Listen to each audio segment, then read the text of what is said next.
शेतकऱ्यांना शक्तिहीन करणारा शक्तिपीठ महामार्ग आणि कोल्हापूर जिल्ह्याला महापुराच्या संकटात लोटणाऱ्या अलमट्टी धरणाच्या उंचीवाढी विरोधात आज कोल्हापुरात महाविकास आघाडीच्या पदाधिकाऱ्यांची बैठक पार पडली। या बैठकीत ठाकरे गटाचे जिल्हाप्रमुख रविकिरण इंगवलेंनी आमदार राजेश क्षीरसागर यांच्यावर टीका केली होती।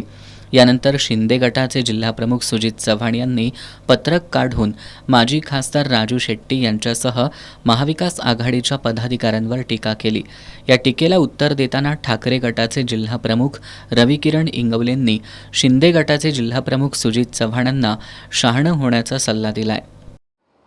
गद्दार सेनेचे जिल्हाप्रमुख सुजित चव्हाण यांनी पत्रक काढलं, तरी मी फार वाट पाहत होतो की अजून टायपिंग केलेले सह्या वगैरे व्यवस्थित झालेलं पत्रक सुजित चव्हाणांच्याकडे कसं काय पोहोचलं नाही।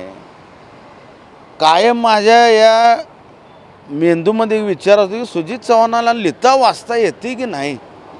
प्रत्येक वेळी दुसऱ्यांना पत्रक काढून द्यायचं आणि हिनी प्रसिद्धीस द्यायचं आणि त्याचं पाकिट स्वतः घ्यायचं, यांची संस्कृती मूळ। याला अनुसरून एक उदाहरण पण आता लेटेस्ट एक मागच्या 3-4 महिन्यापूर्वी घटना घडली कोल्हापूर शहरामध्ये। ते ऐतिहासिक दसरा चौकात जे व्यापारी मिळवून खायला येतात व्यापार करून, हप्ता दिला नाही म्हणून व्यापाऱ्यांचा मंडप पाडला। आणि त्या मंडप का पाडला तर हप्ता दिला नाही। यामध्ये ही कोण कोण होती? शिंदे सेनेचे पदाधिकारी। सुजित चव्हाणांची व्हिडिओ ऑडिओ क्लिप देखील व्हायरल झाली।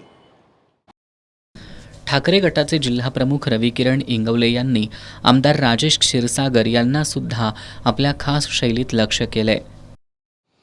यांचं गांधी मैदान, यांचं कावळा नाका, यांचं जयप्रभा स्टुडिओ, यांचं 100 कोटी, यांचे डॉक्टरांना हल्ला, डॉक्टरांच्या खंडणी, त्या ज्योतिप्रिया सिंगच्यावर अमानुष हल्ला, म्हणजे पोलीस डिपार्टमेंटच्या अधिकाऱ्यावर हल्ला, फ्लॅट का देत नाहीस म्हणून फ्लॅटधारकावर हल्ला।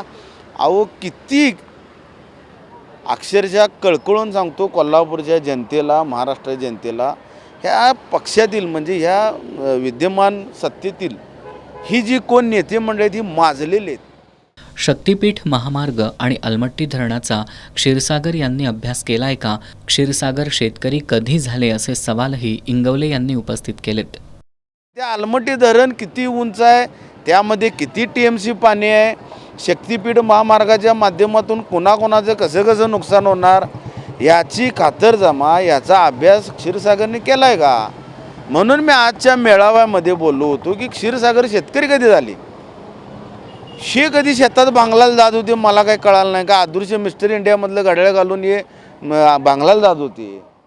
क्षीरसागर हे EVMच्या माध्यमातून निवडून आलेले आमदार आहेत अशी टीका करत रविकिरण इंगवलेंनी आमदार राजेश क्षीरसागर यांना शक्तिपीठ महामार्ग आणि अलमट्टी धरणाच्या उंचीवाढीच्या मुद्द्यांवर चर्चा करण्यासाठी एका व्यासपीठावर या असं आव्हान दिलंय।